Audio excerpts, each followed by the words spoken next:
Charles Bukowski, There's No Business. Manny Iman était dans le show business depuis l'âge de 16 ans. 40 ans de galère et même pas de quoi s'offrir une cuvette pour gerber dedans. Il opérait dans l'un des salons du Sunset Hotel. Le petit salon, lui, Manny, incarnait le comique. Vegas avait changé. L'argent était parti vers Atlantic City où tout était plus frais, plus neuf. Et puis il y avait cette foutue récession. La récession, leur disait Manny, c'est quand votre femme se tire avec le premier venu. La dépression, c'est quand le premier venu vous la ramène. Quelqu'un m'a ramené la mienne. Il y a sûrement un truc marrant là-dedans. Si je trouve quoi Si je trouve quoi Je vous le fais savoir. Manny était dans la loge, a tété une pinte de vodka. Il était assis devant la glace, cheveux battants, en retraite. Front luisant, nez piquant vers le bas, dévié sur la gauche, les yeux sombres et tristes. Merde, pensa-t-il. Je suppose que c'est dur pour tout le monde. On ralentit, mais il faut continuer d'avancer. C'est ça, ou alors se coucher sur les rails. On frappa à la porte. Entrez, dit-il. Il n'y a rien d'autre ici que calme volupté et un peu de végétation juive. C'était Joe, Joe Silver. Joe était chargé des attractions de l'hôtel. Il tira une chaise, l'enfourcha, reposa ses bras et son manteau sur le dossier et regarda Manny. Joe sélectionnait des numéros depuis aussi longtemps que Manny en montait. Ils se ressemblaient beaucoup, à ce détail près que Joe n'avait pas l'air pauvre. Joe soupira, s'étira, se massa la nuque. Je te regarde là-haut, Manny, et tes gags puent vraiment Laurence. Peut-être bien que t'es en piste depuis trop longtemps et que ça joue contre toi. Tu sais, je me rappelle encore quand t'étais marrant. Tu me faisais rigoler, tu faisais même rigoler la salle. Ça paraît pas si loin que ça. Ah ouais fit Manny, souriant. Tu veux dire la nuit dernière, hein, Joe? Je veux dire l'année dernière. Je veux dire je sais plus quand. Oh allez, Joe, c'est pas à ce point, dit Manny, regardant toujours la glace. Il n'y a plus un rat dans la salle, Manny. Tu fais plus un fauteuil. Ton numéro est tellement plat qu'on pourrait le glisser sous une porte. Le glisser sous une porte à glissière? C'est une porte tournante qu'on a ici, Manny. Elle tourne dans un sens, tu rentres, t'assures plus. Elle tourne dans l'autre sens, et te revoilà sur le trottoir. Manny se retourna pour observer Joe. De quoi tu me parles, Joe? Je fais partie des grands comiques. J'ai les coupures de presse qui le prouvent. Un des grands comiques de notre temps. T'as oublié? C'était à l'époque glaciaire, Manny. Je parle de maintenant. Il nous faut plus de monde aux tables. Je pourrais entrer dans la salle et balancer 5 livres de riz cru sans toucher personne. Possible que les gens n'aiment pas le riz, Joe. Possible qu'ils le préfèrent cuit. Joe secoua la tête. C'est un petit vieux aigri que je vois là-haut, Manny. Ils savent très bien que le monde est un tas de merde. Ce qu'ils veulent justement, c'est l'oublier. Manny s'envoya un coup de vodka. T'as raison, Joe. Je sais pas ce qui m'arrive. Tu comprends? On recommence à avoir des soupes populaires dans ce pays. Exactement comme dans les années 30. Je me pointe là-haut et je vois tous ces porcs en train de baffrer et de picoler. Et tout con, tellement con, de quel droit ils ont tous ce fric? J'y pige plus rien. Joe tendit la main et toucha le bras de Manny. Sors-toi ça de la tête, tu veux? Ton boulot, c'est pas de refaire le monde. Ton boulot, c'est de faire se boyauter les gens. Ouais, je sais. Personnellement, Manny, je t'aime bien. Je sais que tu flambes ta paye aux tables avec les filles, mais je m'en cogne. Faut bien que tu lâches les vapeurs.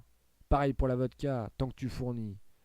Mais AG m'a prévenu que si on n'augmentait pas le rendement, c'est moi qui serais liquidé. Tu les fais plus marrer, Manny. Et maintenant, c'est mon cul dans la balance. Alors que je rigole plus, j'envisage d'engager ce môme, Benny Blue.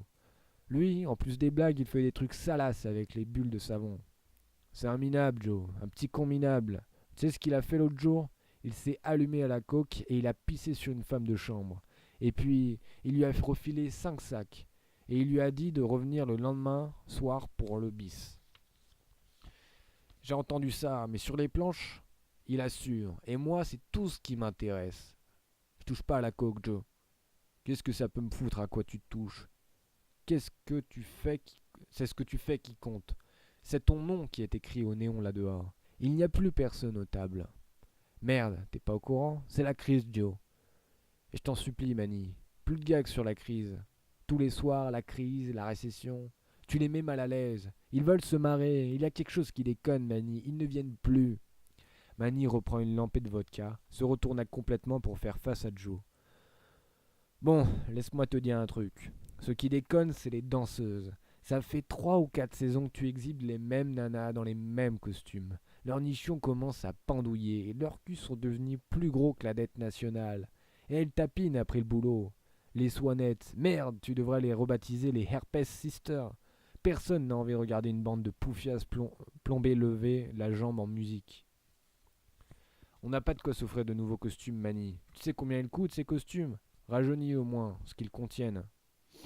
Mani, c'est pas le problème. Le problème, c'est toi. Soit tu la redresses, soit tu dégages. Je leur refilerai Benny Blue et ses boules salsas.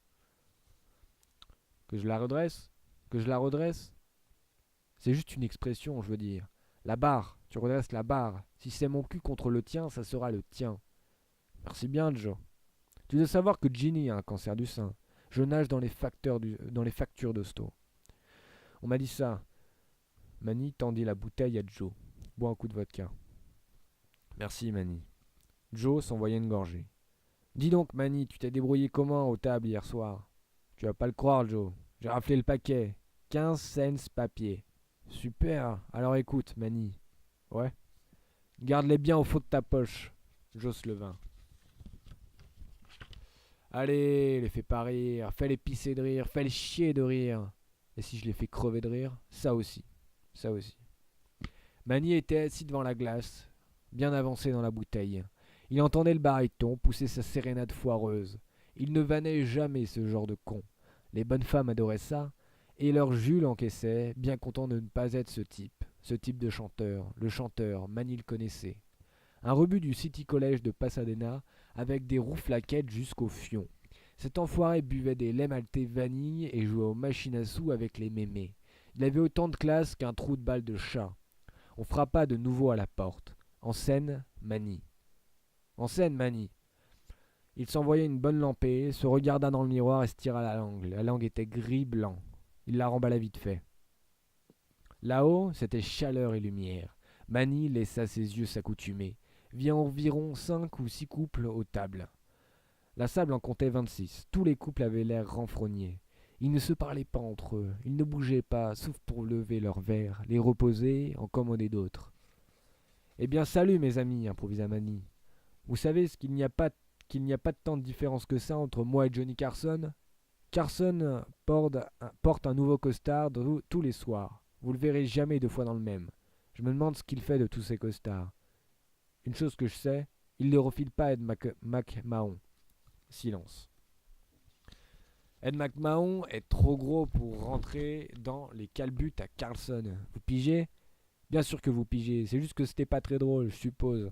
Le truc, c'est que j'aime bien approcher mon humour en douceur à la Sioux, si vous voyez. Putain, j'espère que t'arriveras à la choper avant le lever du jour, crie un grand type bourré du fond de la salle. Manny plissa les yeux pour sonder l'obscurité par-dessus la rampe. Ah, je te vois, l'ami, dis donc. T'es vraiment un grand trou du cul. Un si grand trou du cul que si on y carrelle Queen Mary, il resterait encore de la place pour la parade de Pâques. T'es mauvais comme une merde, lança le grand pochetron en retour. Tu veux pas nous faire des claquettes? Commença Manny. Ou encore mieux, le coup de la disparition, cria une autre ivrogne. Le maigre assistant s'applaudit sauvagement. Manny attendit qu'ils aient fini. Ça va, dit-il. Je sais bien que vous êtes malheureux, les gars, vu que vos nanas couchent avec les Arabes et que vous avez dû vendre le combi VW pour payer les traites de la baraque. Mais je suis là pour vous faire marrer que vous le vouliez ou non. Alors vas-y, qu'est-ce que t'attends, pédale cachère, cria le grand poivreau. Je te remercie de me dire les choses comme elles sont, fit Manny d'une voix très douce. Maintenant, quand t'auras fini de doiter ta bonne femme sous la nappe, je pourrai continuer mon numéro. T'as intérêt, il fait presque jour. Ok, alors vous connaissez celle du soldat en chocolat qui piote avec la marchande de chocolat par correspondance? Oui. D'accord, et celle du président Reagan et de la grosse surprise à Nancy? Tu l'as raconté hier soir. T'étais là hier soir? Oui. Tu es encore là ce soir? Oui. Eh ben du coup ça fait au moins 2 tarés dans la salle. La différence c'est que moi je suis payé pour. Si je reviens demain soir et que t'es encore là, c'est moi qui va falloir payer. Le public applaudit. Manny entendit qu'ils aient fini. La seule différence entre vous et les gens du cimetière, c'est que vous êtes assis, dit-il doucement. La seule différence entre ton numéro et un cimetière, c'est qu'au cimetière, ils facturent pas le couvert. Il y eut des rires. Manny cligna des yeux. Eh les gars, d'où vous sortez exactement? De la matrice de votre mère ou des canalisations? Nous, de la matrice. Mais toi, t'as une excuse? Manny détacha le micro de son pied et alla s'asseoir au bord de la Seine. Les jambes ballantes, il sortit la vodka et liquida la bouteille et la balança. Je vous adore les gars, vous êtes vraiment des tas de merde. Vous saviez que j'avais tourné avec Lenny Bruce? Pas étonnant qu'il ait fait une overdose. Et vous, ravissante dame, d'où sortez-vous, créature de rêve? Du musée de cire, à ce qu'on dirait? Vous voulez des bougies pour vos chattes? T'es pas drôle, Youpin, on cause pas comme ça à ma femme. C'était le grand poivreau du fond de la salle. Il se leva de sa table, il était d'une taille impressionnante. Il avança vers Manny, un raz-de-marée de chair sous. Manny paraissait incapable de bouger. Les projecteurs s'éteignirent, puis se rallumèrent. L'orchestre démarra, les danseuses entrèrent avec leurs grosses fesses et leurs seins pendants. Elles levaient la jambe. La musique était forte. Le grand poivreau fonçait sur Manny à travers le mur de son. Quand il fut à bonne distance, Manny lança son pied et il toucha durement aux couilles. Le grand type grogna mais ne tomba pas. Il s'étreignit l'entrejambe et comme Manny se relevait pour fuir vers les coulisses, il tendit le bras et réussit à l'attraper par le revers de son pantalon et à le faire tomber de la scène. Manny atterrit à plat ventre. Le grand poivreau le ramassa, le souleva au-dessus de sa tête et le jeta sur une table inoccupée à l'instant où les hommes de la sécurité faisaient irruption dans la salle. L'orchestre continuait à jouer. Les danseuses levaient la jambe le plus haut possible. Benny Blue était entré depuis un moment. Il se tenait près de la porte. Comme toujours, il avait son matériel avec lui. Il le sortait se mit au boulot. Il souffla une bulle en forme de bite molle avec deux couilles bien pendantes qui flotta au-dessus de la castagne. Une étoile était née.